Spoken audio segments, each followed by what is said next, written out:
আমাদের পাঁচচর স্ট্যান্ডটা নিয়ে আমরা অনেক লং টাইম এটার একটা অভিযোগ আমরা বারবার শুনতেছিলাম। এখানে যাত্রীদেরকে ব্যাপক পরিমাণে এখানে হয়রানি করা হচ্ছিল এবং এখানকার যাত্রী প্রতি 20 টাকা নেওয়া, চাঁদাবাজি করা। এখানে কোনো প্রাইভেট কার দাঁড়াইলে যদি সেই ফিরতি গাড়িটা থেকে উঠতে চায় তো ওখান থেকে অতিরিক্ত 200-300 টাকা তার থেকে নিয়ে নেওয়া। আর যাত্রীদের মানে অনেক লং একটা হ্যারাসমেন্ট এখানে চলছিল। তো আমার কমিটমেন্ট ছিল এটা যে আমি তো আগেই বলেছি যে আল্লাহ যদি আমাকে নির্বাচিত করে এদেশের মানুষ আর কোথাও কোনো চাঁদাবাজি এগুলো কিছুই করতে হবে না। এবং সেই পরিপ্রেক্ষিতেই আমি যখন এখন একটু প্রশাসনিকভাবে একটু ভিতরগত কিছু কাজ করতেছিলাম, এই জন্য এত তাড়াতাড়ি এখানে আসতে পারিনি। তো আজকে সেই চিন্তা করে আজকে এখানে আসলাম এবং এখানকার প্রত্যেকটা বাসে উঠলাম, খোঁজখবর নিলাম এবং এখানকার যারা লাইনম্যান আছে, দায়িত্বশীল, বেতনভুক্ত, তাদের সাথে কথা বললাম এবং কথা বলে যতটুকু বুঝতে পারলাম যে কিছু দুষ্কৃতী মানুষের কারণেই এই ভোগান্তিগুলো এখানে হচ্ছিল। তো সেটা আমি স্পষ্ট এখানে ঘোষণা দিয়ে দিছি এবং বলে দিছি যে এখানে যারা লাইনম্যান আছে, যারা বেতনভুক্ত, যারা গাড়ির মানে সরাসরি কোম্পানির সাথে জড়িত, তারা ব্যতীত এখানে আর কোনোভাবে কেউ আউটসোর্সিং বা আউটভাবে কেউ এখানে কোনো ধরনের টাকা উঠাতে পারবে না, কোনো চাঁদা নিতে পারবে না, কোনো ধরনের কোনো যাত্রীকে এখানে হয়রানি করতে পারবে না।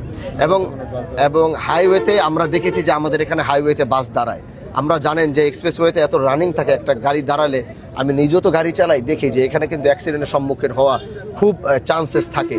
তো সেক্ষেত্রে আমি বলে দিয়েছি, হাইওয়ে পুলিশ এখানে আছেন, আমি তাকেও অনুরোধ করেছি এবং তার ওসির সাথে আমি কথা বলেছি যে এখানে কোনোভাবেই হাইওয়েতে কোনো বাস এখানে দাঁড়াতে পারবে না। যদি বাস এখানে দাঁড়ায় আইনানুগভাবে যেই শাস্তি পাওয়া দরকার হাইওয়ে পুলিশ তার জন্য সেই শাস্তির ব্যবস্থা করবে।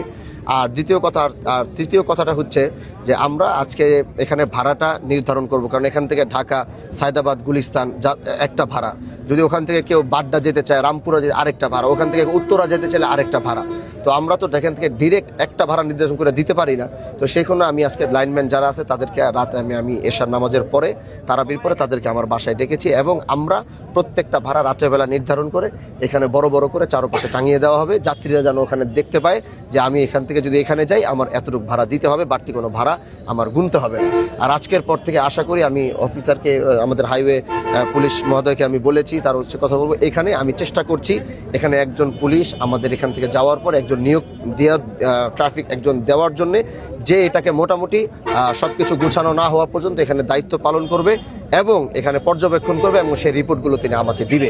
এখন আমি সর্বক্ষণভাবে এই জিনিসগুলো আমার তদারকিতে আমি রাখার সর্বোচ্চ চেষ্টা করব। আগামীতে কোনো যাত্রীকে কাউকে ইনশাআল্লাহ কোনো হয়রানির শিকার বা চাঁদা দিয়ে গাড়িতে উঠতে হবে না ইনশাআল্লাহ। ধন্যবাদ। এর সাথে একটা হাইওয়ে রিলেটেড একটা প্রশ্ন আমার, যে এখানে এই জায়গায় আমরা যেখানে দাঁড়িয়ে আছি এই জায়গায় ইতিমধ্যে অসংখ্য প্রাণ ঝরছে শুধু এখানে ফুটওভার না থাকার কারণে। ফুটওভার যদিও আমরা দেখতে পাচ্ছি অপরিকল্পিতভাবে যেখানে স্থাপন করা হয়েছে আসলে এটা ব্যবহার হয় না, ব্যবহার উপযুক্ত না। তো এই বিষয়ে আপনি জনগণের স্বার্থে কি এখানে একটা ফুটওভারের কোনো চিন্তা আপনার মধ্যে আছে কিনা বা কি? অবশ্যই, যদি এটা আমার জনগণের স্বার্থে হয়ে থাকে, যেহেতু এটা আমাদের এই পার ওই পার একটা যাওয়ার একটা ব্যবস্থা থাকে, আর যেখানে হয়েছে ওটা ব্যবহার হচ্ছে না, যদি এরকম করা যায় আমি আলোচনা করব, কথা বলবো।